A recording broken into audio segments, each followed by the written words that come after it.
Hey, what's going on guys? John here, and today in this video I'm going to do a video review for the Seatcraft Diamante home theater seats. So in this video what I'm going to do is actually walk you through the seats themselves, talk a little bit about the comfort, the setup. I'm going to talk a little bit about some of the extra functionality, the power functions on the seats, and just give you some of my general thoughts.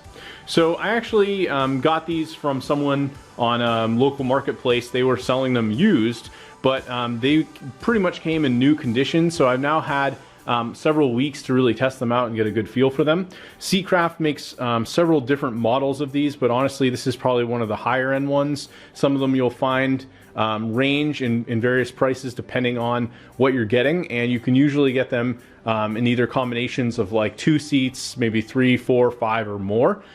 This one I had set up with 5, and I'm actually using this inside of a kind of like man cave. This is basically a converted garage base, so there used to be a garage door down here. So we've got a TV and kind of gaming setup here, all my retro stuff, a newer TV for newer consoles, and all of my older stuff here.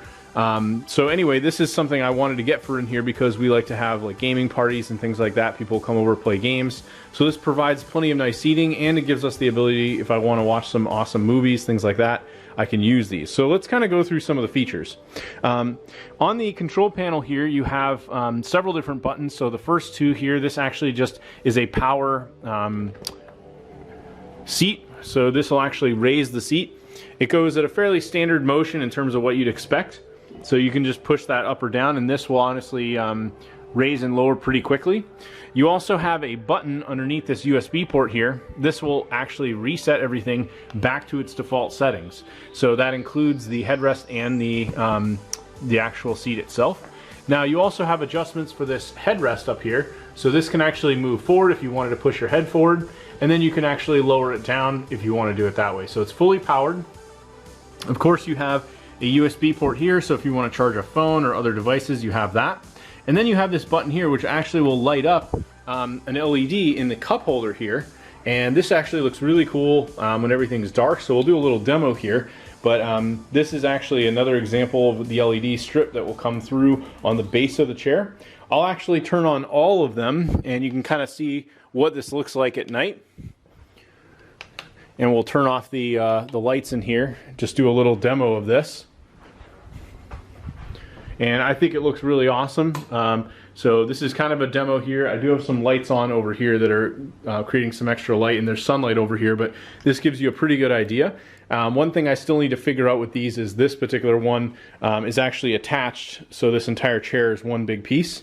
But overall, it looks really nice. Now let me go through a few other features and something else that's really cool about these chairs as well.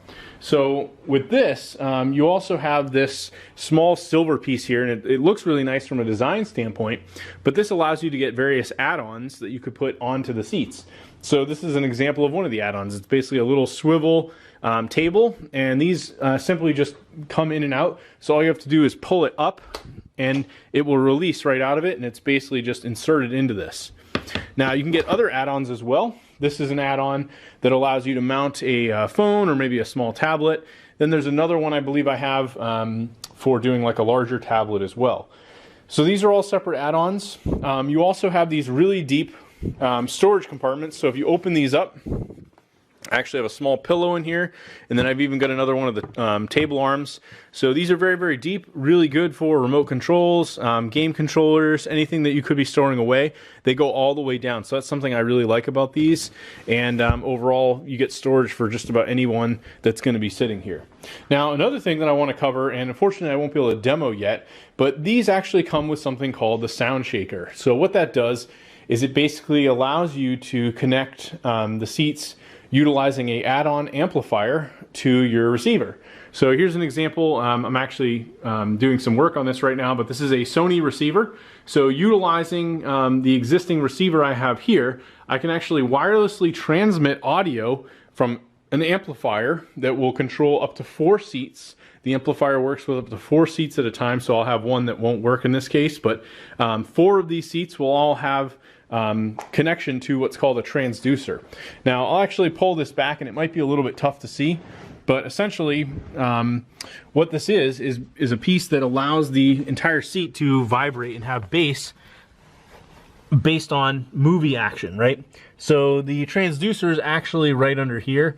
It's kind of where I'm pointing my finger. Now obviously it's a little dark down here, but this little device here has a plug, and this is the plug here, and you can actually take the add-on amplifier, plug 4 of these into that, and that's going to give you the capability to wirelessly send a signal from the amplifier to my receiver. And as things are happening in movies, like let's say I'm watching an action movie, there's a big explosion, the seat will now vibrate and have bass to match what's happening in that show or in that video game or whatever you're doing. Another thing I figure I mention while we're back here is all of the connecting pieces are fairly easy. There's actually a little flip up piece here, so this actually flips back, and when you connect it back, it just flips back down. So that way it's not going to fall out or get unplugged accidentally. Each cord also has an extension on it, and then you have a small brick, almost like a small little laptop brick, and each seat does need to be plugged in separately. Another thing to keep in mind is if you're going to be using these as home theater seats, all of the metal that goes around the base actually could be hooked into a floor, so if you wanted to bolt it down, it does have that capability if you were looking to do this as a true movie theater experience. Or if you don't want to, like in my case, you can actually move all of the chairs, and they're all separate. So these are actually not connected in any way. They're all separate seats, and I could move them around.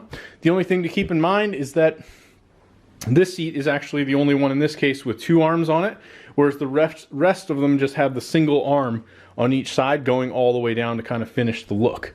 So overall, fairly easy to configure. You can get variations of these seats as well, where they do have a both front row edition and a back row edition. This is considered the front row, and the back row version of this is going to be a little bit more of a slim profile in terms of the recline and what you're getting out of the seats. So anyway, I'm very happy with these. Hopefully you guys found my video review helpful, very informative, and overall I'm really pumped to add the sound shaker capabilities. I'm currently waiting on the amplifier for that, but I think if you're looking for some really nice movie theater seats, definitely can't go wrong with these, and I wish you guys the best of luck with your home theater setups. Talk to you later.